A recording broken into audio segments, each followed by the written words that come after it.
누가복음 15장 11절에서 24절입니다.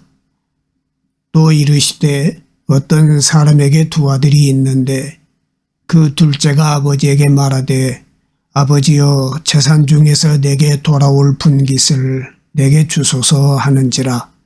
아버지가 그 살림을 각각 나누어 주었더니 그 후 며칠이 안 되어 둘째 아들이 재물을 다 모아가지고 먼 나라에 가 거기서 허랑방탕하여 그 재산을 낭비하더니 다 없앤 후 그 나라에 크게 흉년이 들어 그가 비로소 궁핍한지라. 가서 그 나라 백성 중 한 사람에게 붙여 사니 그가 그를 들로 보내어 돼지를 치게 하였는데 그가 돼지 먹는 쥐엄 열매로 배를 채우고자 하되 주는 자가 없는지라.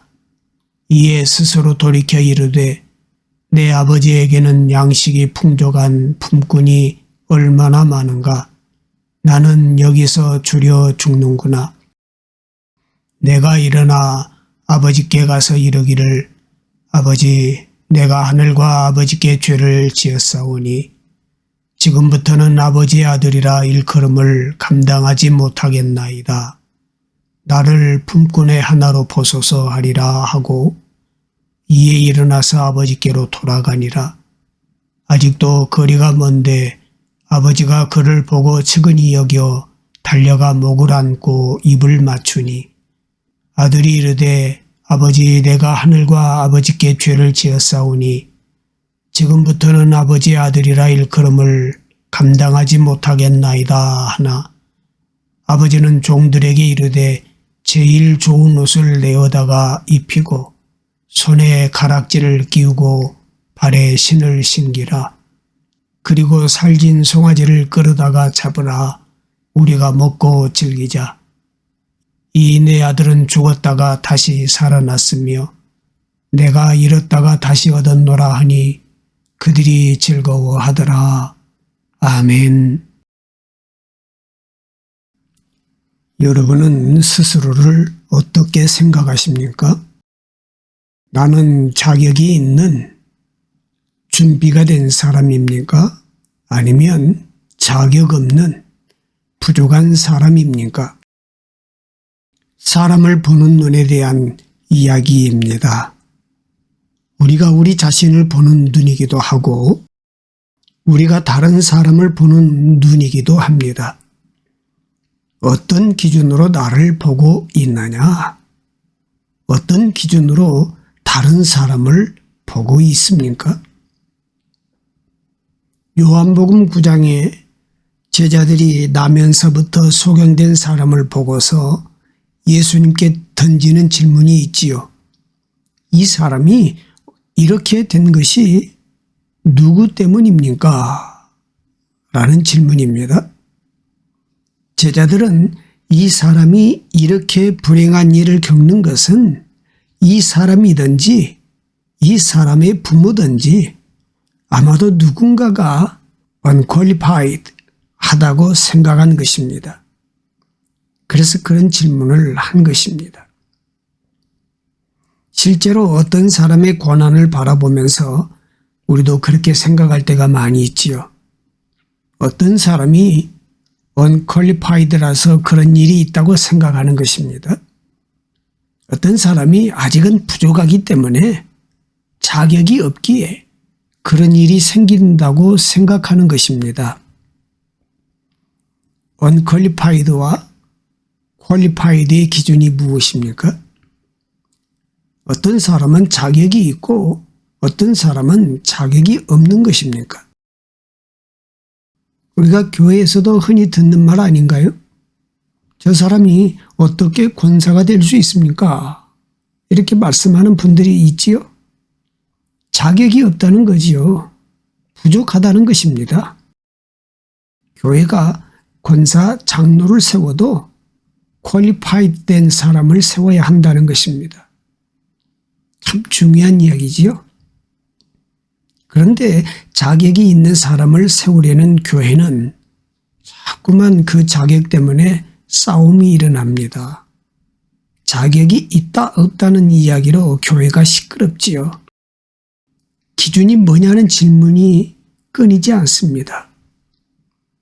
그러나 예수님은 이 땅에 오셔서 unqualified, 자격 없는 사람들, 부족한 사람들을 만나주셨습니다.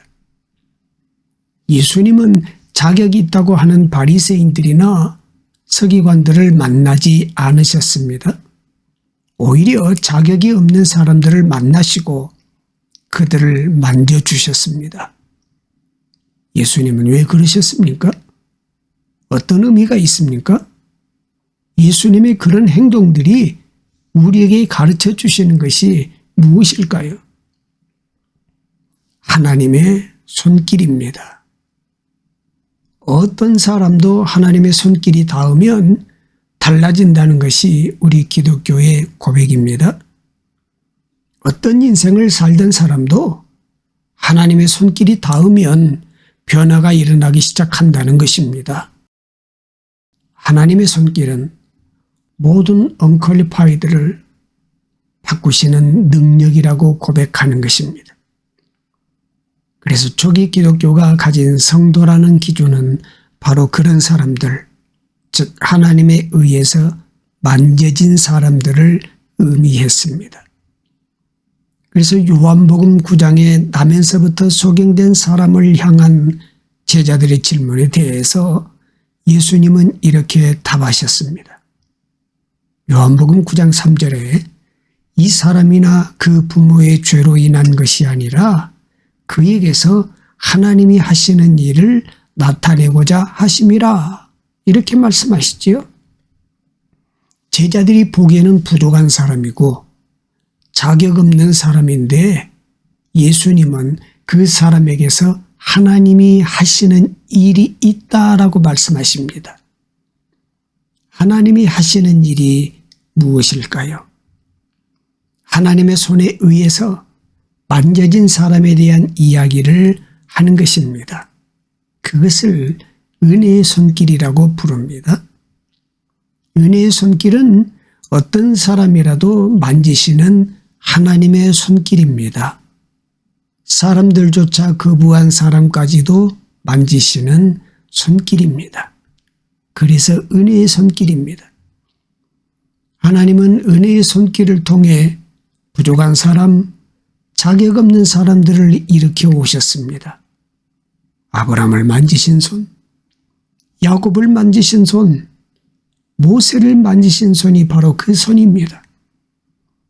은혜의 손길로 불신자도 돌아오고 살인자도 다시 회복되는 하나님이 하시는 일이 나타나는 것입니다. 은혜의 손길이 있느냐, 은혜의 손길을 경험했느냐가 퀄리파이드의 기준이 되어야 합니다. 그런 사람들이 일꾼이 되어야 합니다. 사역이 기준이 아니고 은혜의 손길이 기준이라는 말씀입니다. 그래서 예수님은 나면서부터 소경의 이야기를 통해서 이런 메시지를 주시는 것 아닐까요?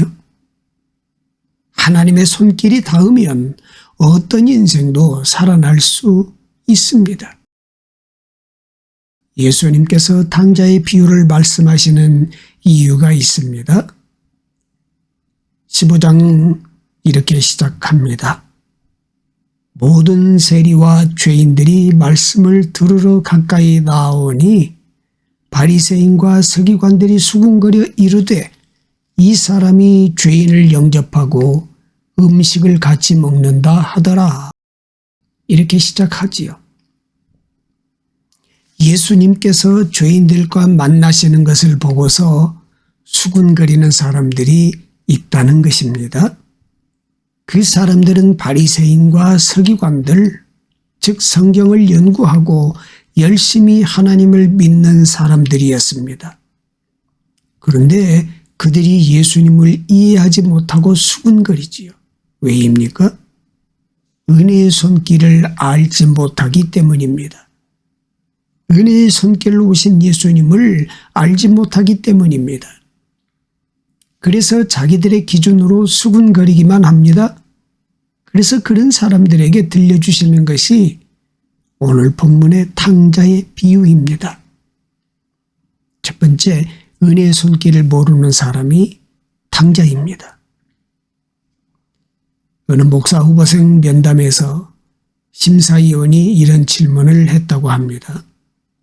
탕자의 비유가 성경 어디에 나오느냐라는 질문에 긴장한 탓인지 머뭇거리다가 대답을 잘 못했다고 그래요. 목사 후보생이 탕자의 비유가 어디에 나오는지도 모르느냐? 그런 실력을 가지고 어떻게 목회를 하겠느냐? 혼났답니다. 심사관 질문이 좋지 않다는 생각이 들어요. 탕자의 비유가 어디에 나오느냐라는 질문보다 탕자의 비유를 통해 받은 은혜가 무엇이었느냐 이렇게 물어야 하는 것이 맞다고 생각합니다. 성경 지식을 묻는 것이 아니라 받은 은혜에 대해서 묻는 것이 맞지 않느냐라는 생각 때문이지요. 지식보다 은혜가 중요합니다. 지식에는 없고 은혜에 있는 것이 있기 때문입니다. 바로 우리를 변화시키시는 하나님의 손길입니다. 지식에는 하나님의 손길이 없고 은혜에는 하나님의 손길이 있습니다. 왜 탕자입니까? 왜 탕자라고 불려집니까? 예수님은 왜 탕자 이야기를 하실까요? 왜 탕자라고 부르는 것입니까? 어떤 기준이지요? 아버지가 죽기도 전에 재산을 달라고 해서 탕자입니까? 아버지 재산을 다 허비해서 탕자입니까? 은혜의 손길을 잃어버려서 탕자입니다. 은혜의 손길을 몰라서 탕자입니다.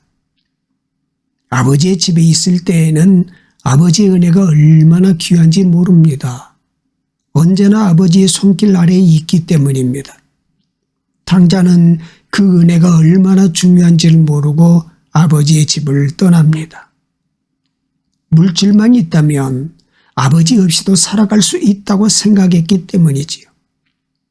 그래서 탕자는 아버지의 은혜보다 아버지의 물질을 선택합니다. 아버지의 손길보다 아버지의 물질이 낫다고 여긴 것입니다. 그래서 탕자입니다. 우리들도 마찬가지입니다. 하나님의 은혜가 중요합니까? 아니면 삶의 다른 것들이 더 중요합니까? 우리는 어떤 선택을 하고 있나요? 탕자의 모습이 우리들에게도 있다는 것입니다. 하나님의 은혜 안에 이미 들어와 있으면서도 끊임없이 수많은 삶의 이유들로 목마른 사람으로 살아가지 않느냐는 것입니다. 정말 하나님의 품 안에 들어와 있느냐는 것입니다. 아버지의 집을 떠났던 탕자처럼 우리들도 수시로 아버지의 집을 떠나지 않느냐는 것입니다. 결국 은혜 대신에 선택한 물질이 떨어지자 탕자는 궁핍하게 됩니다. 탕자는 결국 돼지를 치는 사람이 되어서 살아갑니다. 결국 물질이 떨어져 궁핍하게 되자 탕자는 아버지의 은혜를 비로소 생각합니다. 아버지의 손길을 그리워하게 됩니다. 그래서 탕자는 이렇게 고백하지요. 누가복음 15장 17절에 이에 스스로 돌이켜 이르되 내 아버지에게는 양식이 풍족한 품꾼이 얼마나 많은가. 나는 여기서 줄여 죽는구나. 탕자는 은혜의 손길보다 중요한 것이 없다고 고백하고 있습니다. 탕자는 아버지의 은혜를 깨닫자 다시금 집으로 돌아옵니다. 누가복음 15장 20절에 이에 일어나서 아버지께로 돌아가니라 이렇게 기록하고 있습니다. 사실 진짜 탕자가 누구입니까? 바리새인과 서기관들입니다. 율법은 알아도 자격 없는 자를 만지시는 은혜의 손길을 모르는 사람들입니다. 그래서 오히려 자기 기준을 가지고 예수님을 수군거리는 사람들입니다. 사랑하는 여러분, 은혜 아래 계십니까? 은혜의 손길을 고백하고 계십니까? 아니면 내 기준으로 수군거리는 사람으로 살아가고 계시지는 않으십니까? 두 번째로 아버지의 마음을 모르는 사람이 탕자입니다. 예수님은 탕자의 비유를 통해서 진짜 탕자의 이야기를 하시려고 하십니다. 자격 없는 자가 탕자가 아니라 진짜 탕자가 있다는 말씀을 하시려고 하십니다. 자격 없는 자를 살리려고 하시는 아버지의 마음, 은혜의 마음을 모르는 사람이 탕자입니다. 레위기 19장 9절 말씀에 이런 말씀이 기록되어 있습니다. 너희가 너희의 땅에서 곡식을 거둘 때에 너는 밭 모퉁이까지 다 거두지 말고 내 떨어진 이삭도 줍지 말며, 이렇게 말하고 있어요. 무슨 말씀입니까? 이스라엘 백성들이 가나안에 들어가서 밭에 추수를 할 때 원칙에 대한 말씀입니다. 밭 모퉁이까지 다 베지 말라는 것입니다. 떨어진 이삭도 줍지 말라는 것입니다. 왜입니까? 고아와 과부와 나그네를 위해서 그렇게 하라는 하나님의 말씀 때문입니다. 실제로 유대인들은 이 말씀을 지켰습니다. 그래서 유대인의 밭은 추수 때를 보면 이방인의 밭과 구별되었습니다. 그런데 이 말씀의 진짜 뜻은 다른 데 있습니다. 고아와 과부와 나그네를 위해서 그렇게 하라는 진짜 이유가 있습니다. 은혜의 고백 때문입니다. 이스라엘도 마치 고아와 과부와 나그네처럼 집도 없고 땅도 없이 떠돌던 때가 있었습니다. 남의 집에서 오랫동안 종살이를 한 적이 있었습니다. 그런데 하나님의 은혜로 가나안 땅의 주인이 되었습니다. 그래서 그런 하나님의 은혜를 고백한다면 밭을 추수할 때에 은혜의 고백을 따라서 그렇게 하라는 것입니다. 그래야 하나님의 은혜를 고백할 줄 아는 은혜의 백성이기 때문입니다. 그 은혜가 있어야 하나님의 백성이라는 것입니다. 그 은혜를 잃어버리면 아무리 가나안 땅에 살아도 하나님의 백성은 아닌 것입니다. 하나님은 바로 그 은혜의 마음을 이스라엘 백성에 주시기 위해서 그런 율법을 만드셨습니다. 그러니 그런 아버지의 마음을 모르고 율법만 지킨다면 무슨 소용이 있겠습니까? 마음을 알아야 율법을 주신 이유를 분명히 알게 되는 것입니다. 첫째 아들과 아버지의 대화가 바로 그 이야기입니다. 누가복음 15장 31절에 아버지가 이르되 예, 너는 항상 나와 함께 있으니 내 것이 다 내 것이로되 이 내 동생은 죽었다가 살아났으며 내가 잃었다가 얻었기로 우리가 즐거워하고 기뻐하는 것이 마땅하다 하니라, 이렇게 말씀하고 있습니다. 첫째 아들은 이런 아버지의 마음을 모릅니다. 부족한 탕자를 일으키려는 은혜의 마음을 모릅니다. 첫째 아들은 다시금 은혜 안으로 들어온 탕자를 기뻐하는 아버지를 이해하지 못합니다. 첫째 아들은 오히려 무자격한 자격 없는 탕자에게 잔치를 베풀어주는 아버지에게 화가 났습니다. 왜 자신과 같이 성실한 사람에게가 아니라 자격 없는 부족한 언퀄리파이드한 탕자에게 잔치를 베푸는지를 이해하지 못합니다. 그래서 첫째 아들은 이렇게 아버지에게 분노를 표출하지요.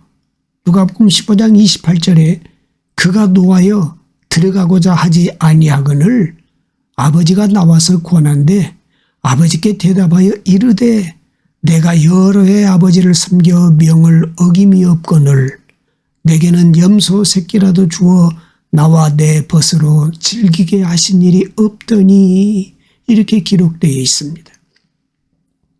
사랑하는 여러분, 진짜 탕자는 오히려 아버지 곁에 있었습니다. 진짜 탕자는 교회 안에 있었습니다. 아버지 곁에 있지만 구원의 집인 교회 안에 있지만 아버지의 마음을 모르는 자입니다. 자신도 은혜 때문에 구원의 집에 있으면서 자격이 없는 자에게 은혜를 베푸시는 아버지를 이해하지 못하는 자입니다. 사랑하는 여러분, 여러분은 어떤 사람이십니까? 어떤 신앙생활이 여러분을 행복하게 한다고 생각하십니까? 하나님의 마음을 배워가는 신앙생활을 해야 행복한 것입니다. 하나님의 마음을 따라가야 바뀌지 않던 나의 마음도 바뀌기 때문입니다. 거기서부터 행복한 신앙생활이 시작됩니다. 탕자의 비유를 통해 자격 없는 자에게 베푸시는 은혜의 손길을 우리에게 알려주시고 그런 손길을 베푸시는 하나님의 마음을 또한 우리에게 알려주십니다. 그래서 자격 없는 우리를 하나님의 자격 있는 자로 바꾸어 가십니다. 사랑하는 여러분, 우리에게도 그런 일들이 일어나고 있음을 믿으시기를 축복합니다. 모든 것이 하나님의 은혜입니다. 그 은혜로 하루하루를 살아가게 하시니 감사를 드립니다. 생명의 하나님, 우리의 모든 인생이 하나님 손에 달려 있음을 믿습니다. 기쁨을 누릴 때 찬양하게 하시고 삶이 곤고할 때 기도하게 하옵소서. 어떤 상황을 만나든 주님께 시선을 고정하게 하시고 유일한 소망이신 주님만 의지하며 믿음으로 승리하게 하옵소서. 사랑의 하나님 아버지, 이 시간 우리가 어떤 상황에 처해 있든지 답답하고 절망적인 상황이거나 형통한 상황이든지 모든 환경과 상황의 주인이 하나님이심을 믿습니다. 주님, 우리는 무엇인가 영향력을 크게 끼치는 자리에 가야만 부르심이라고 생각했습니다. 그러나 다 가져도 주님께 붙어 있지 않으면 결코 열매를 맺을 수 없다고 말씀하셨습니다.